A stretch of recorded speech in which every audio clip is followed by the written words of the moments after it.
We are your home theater and AV questions answered. This is AVRant. Want your home theater or AV question answered by Tom and Rob? Send it to question@avrant.com. Well, let's see. Now we got, Karl R is our first new question for this week, which might be my last new question for this week. It's got several parts. Let's see if we can help Karl before I go. So Karl R. He has a friend interested in buying Karl's 2-year-old BenQ W7500 projector. If he accepts the offer, what UHD/HDR ready projector would we recommend that he can order this week for $3,000-ish or under? Secondhand or refurbished is fine. So if it's brand new, you kind of only have one choice for $3,000, and that's Epson's Home Cinema 5040 UB. All right, it is $3,000 brand new. It is a 1080p panel that they're wobbling, so it's wobble K, but it's compatible with a 4K signal, and it is HDR10 compatible as well. In fact, it even has a DCI P3 color filter to give you the full DCI P3 color. A pretty darn nice feature set there from Epson. It is an LCD projector, and with that DCI P3 filter, it isn't tremendously bright. But if you're talking about a 100 to 110 inch screen size, it'll give you very nice HDR with P3 color, all for $3,000. Earlier in this podcast, we've been talking about JVC's projectors. That's right. If you can swing them, they are a clear step up from that Epson. They have better black levels and better contrast. And since the brand new X570 model is just hitting the market, it means last year's X550 model should be going on clearance at places, or maybe there's even people trading them in, right? Or selling them to get one of the new models. The X550, even though it doesn't have the DCI P3 color filter, so the range of colors actually isn't quite as wide as that Epson 5040, but in every other respect, it is a better projector. It's deeper black levels, higher native contrast. It's also brighter. So the X550, if you can find it, and that's a possibility since the X570 is just coming out to replace it, if you can snag one of those, I'd look for that. There you go. James? I agree 100%. All right. How's that? Perfect. Easy. That allows us to move on to the next part of Karl's questioning. Via email, Rob seemed to recommend the JVC X550/RS400 most highly. But what about some alternatives that Karl found? So here are some things he found. For example, the slightly older JVC RS67. That was a flagship model, and even though it doesn't have HDCP 2.2, Karl could use an HD Fury to handle that, right? Yeah. So this is a really tough decision because we're saying it's even better black levels and even higher contrast with the RS67 versus the X550. Now, I'll give a similar answer that I gave before. This could depend largely on your room. If you don't have a completely blacked out room, you might not even notice that difference in black level and contrast. So there's that. But if you do, you're actually getting an even better picture quality in terms of black level and contrast. You have no way of watching HDR content with the RS67, though. So do you have a blacked out room, and do you want even better contrast and even darker black levels for all of your standard dynamic range content? Or do you just want compatibility with high dynamic range? Because if compatibility with high dynamic range is a top priority for you, the RS67 simply cannot do that. Just, that's it, full stop. So I don't know, does that, I don't even know if that helps make a decision, but that's sort of the easiest way to delineate. So it limits what you can. It limits what you can do. What you can hook up to it, and just like speakers, your room makes a big difference. It also cannot take a 4K 60 signal. It can take up to a 4K 30 signal in that RS67. It can take a 4K signal. It still wobbles the panels to give you wobble K, but it's an HDMI 1.4 connection. So it doesn't have HDCP 2.2. He knew that, but it's also limited to 4K 30 at the most. Another limitation. So he had a couple other ideas. Maybe a secondhand X750 or X950. Those have full DCI-P3 color and flagship contrast, right? Worth it over the X550 or not? Well, do you have the money? Because you're not going to find one of those for $3,000. That's right. Even secondhand, I'd be shocked to find one of those models for $3,000. Yeah, I mean, we essentially answered this question with a previous listener. It's a pretty big price delta. Those are nice features. If you can afford it, those are nice features. But I would bring it back to what is your viewing environment? Because if your viewing environment is anything less than a really blacked out room, you might not even really see those benefits for all the extra money that you could potentially be spending. That's a big jump in price for that difference. And also he asks about the Sony VW350ES. It's genuine 4K resolution, no wobble K, and it got a firmware update that added HDR10 support. But not Dolby Vision on that one? No. None of these have Dolby Vision. They're not going to. Yeah. All projectors have no Dolby Vision. Yeah, so the Sony VW350 was the least expensive genuine 4K resolution projector. It's $10,000 new. Ain't cheap. And when we say genuine 4K, that's real 4K, not Ultra HD. It's 4096 by 2160, not 3840 by 2160, which is technically should be called Ultra HD, not 4K, even though we kind of use those interchangeably. But it's genuine 4K resolution. That's really its claim to fame. It doesn't reach the full DCI-P3 color. Its black levels and contrast aren't actually as good as the JVCs, although they're still excellent. Don't get me wrong here, right? We're splitting hairs. But for $10,000, they're not even as good as the $4,000 JVC, just those two parameters, even though they're still really, really good, let's be clear. And the HDR10 support, in my opinion, was like an afterthought because it's not really a super bright projector, and HDR on the VW350ES looks barely any brighter than HDR because it just didn't really have the spare light to spare. They're like, well, we are able to add HDR10 compatibility, so let's go ahead and do that. People paid $10,000 for this thing. But performance-wise, it doesn't actually give you the visual difference you might be expecting in going from standard dynamic range to high dynamic range. It gets a little bit brighter, a little bit. Just a tiny bit. Just a tiny bit, because that's all it had. That's all Karl it had to give. Karl started off saying 3,000-ish or under. He's gone way up. Like we're way on up there now. So is it 3,000 or not? And like he said he found like a VW 350ES like on eBay for somebody was offering it for around $4,500. I'm like, you could get a brand new X550, no problem. You get a brand new X570 that just came out, brand new. So I feel like I still come back to the JVCs. I still come back to them.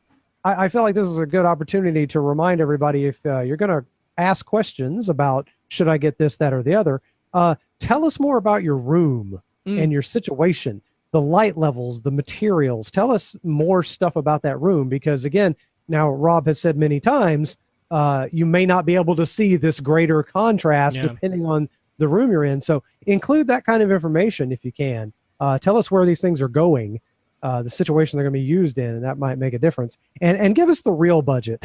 What's the actual budget, Karl? Is it 3,000 or is it 10,000? Because that's a difference. And he goes on to ask, he has some BenQ 3D glasses. Will they work with any of the UHD/HDR projectors that we might recommend? Nope. Zero, no. Yeah, the BenQ 3D glasses use DLP-Link. That means there are actual flashes happening on the screen itself. Your eye can't pick them up because they're happening so quickly. But there's basically a little camera on those BenQ glasses that's looking for those flashes on the screen itself. It's not an infrared signal. It's not a radio frequency signal. It's not a Bluetooth signal. It's actual visible light flashes happening on the screen itself. None of these projectors we've talked about use that system. That's unique to DLP. So if you take your BenQ 3D glasses off, do you see the flashing happening on the screen? No, it's too fast. It's too fast. It's like 1/120th of a second. It's too fast. That's a syncing thing, isn't it? Yeah, it's for synchronization. That's right. Yeah. Interesting. Okay, he has a little bit more questioning for us. One more. Enough about everyone else. What about the AVRant crew? Do we have plans for theater upgrades in 2017. New 4K displays, UHD Blu-ray players, adding Atmos speakers, etc. I do. How about you, James? I do.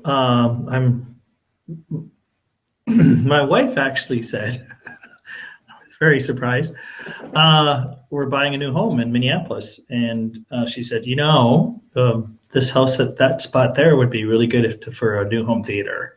And I says, it would be new. Except for the speakers, because I have a plethora of Yamo THX on-wall speakers that I'll be using. All right. They're the big gray things. They're flat and they just look industrial. So yes, I'm going with the new projector. I'm going with a new Atmos Denon Atmos receiver, 2 new subs. Guess what kind? SBS. Yes.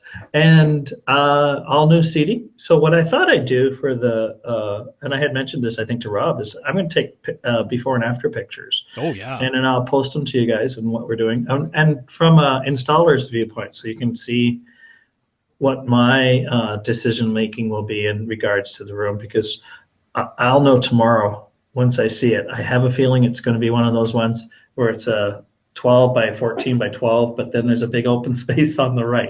Except for this giant cavern off to the right. So, yeah, it's 40,000 plus another 100,000 square feet. So, cubic feet, I should say. So, so I'm going to start this project. It's going to be a little video project, and I'll hand it off to Rob and the guys to decide if they want to add it or just some still photos.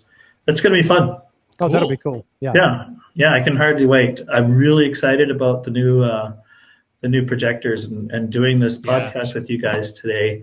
Looks like JVC is going to be the winner. But I kind of knew that from the beginning. It's going to be pretty tough to be disappointed. Yeah, How about you, Lee?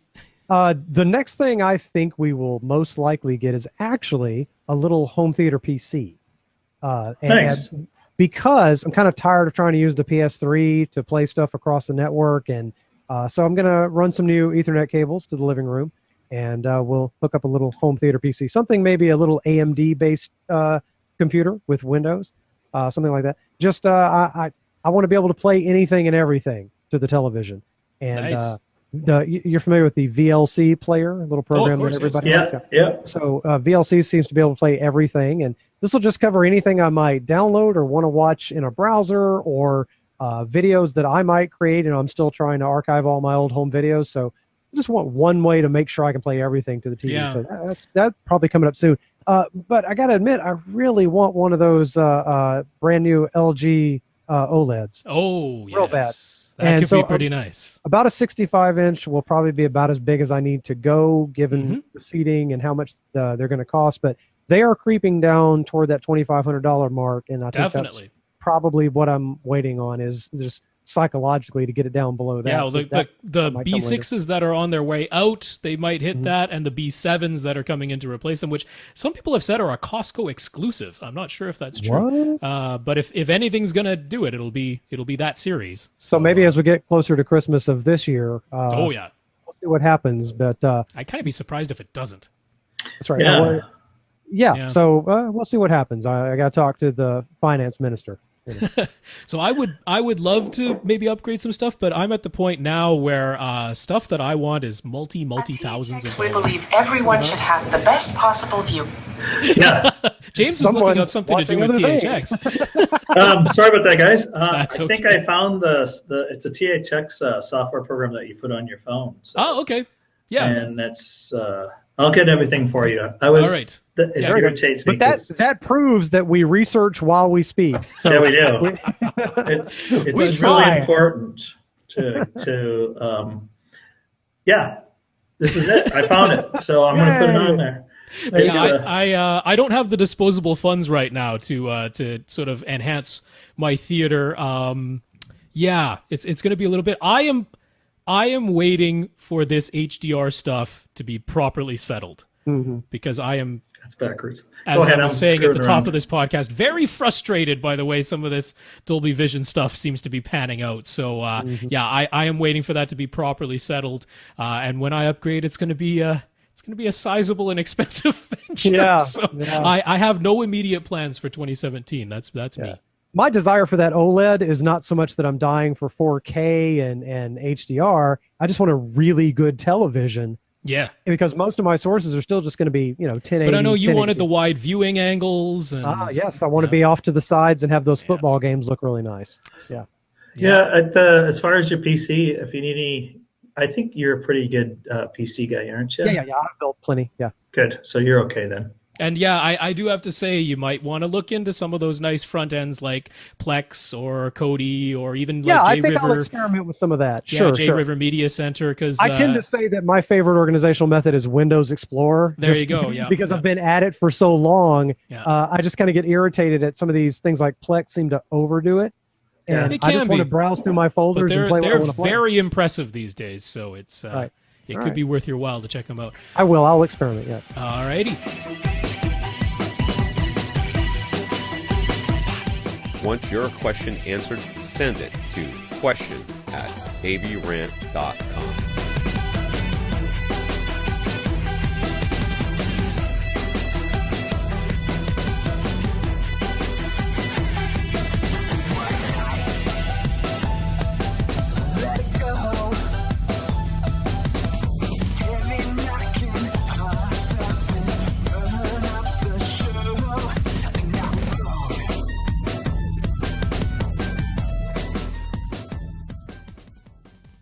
This is AVRant. Now go out and listen to something.